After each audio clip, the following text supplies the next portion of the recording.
உங்கள் தோல்வியிலிருந்து ஆண்டவர் உங்களுக்கு ஜெயத்தை கொடுக்கிறவராக இருக்கிறார். உங்களுடைய தோல்வி எல்லாம் ஜெயமாக மாறும். தோல்வி என்பது முடிவல்ல, கடவுள் செயல்பட தொடங்கும் இடம்.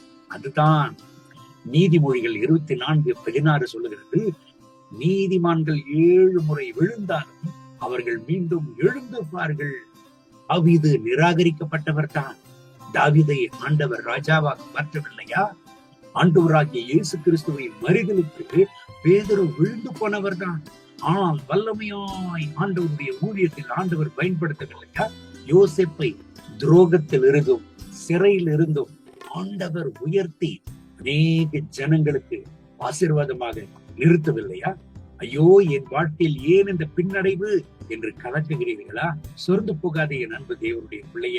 சில நேரங்களில் பின்னடைவும் நல்லதற்குத்தான். கர்த்தருடைய வாக்குத்தத்தத்தை புரிந்து கொள்ளுங்கள்.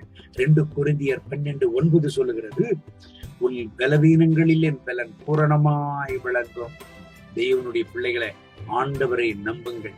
ஆதியாகமம் 50:20 யோசேப்பு அவருடைய சகோதரர்களுக்கு சொன்னார், நீங்கள் எனக்கு தீமையை நினைத்தீர்கள், ஆனால் அவை எல்லாவற்றையும் கர்த்தர் எனக்கு நன்மையாக மாற்றினார்.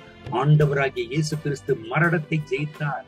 ஆண்டவராகிய இயேசு கிறிஸ்து கல்லறைக்குள்ளிருந்து உயிரோடு எழுந்து வந்தது உண்மையானால் உங்களுடைய தோல்வி ஜெயமாக மாறுவது உண்மை. தேவனை நம்புங்கள். இந்த தேவனுடைய வார்த்தையின்படி உங்களை ஆசீர்வதித்து உங்கள் தோல்விகளை எல்லாம் ஆண்டவர் ஜெயமாக மாற்றி தருவாராக. கண்களை மூடி ஜெபிப்போமா?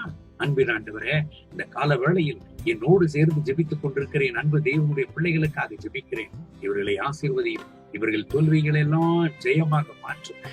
கர்த்தருடைய மனதுருக்கு இவர்கள் மேல இறங்கி வருவதால் இவர்கள் துக்கம் சந்தோஷமாக மாறட்டும். கர்த்தருடைய பிரசன்னத்தினால் இவர்களை நிரப்பும்.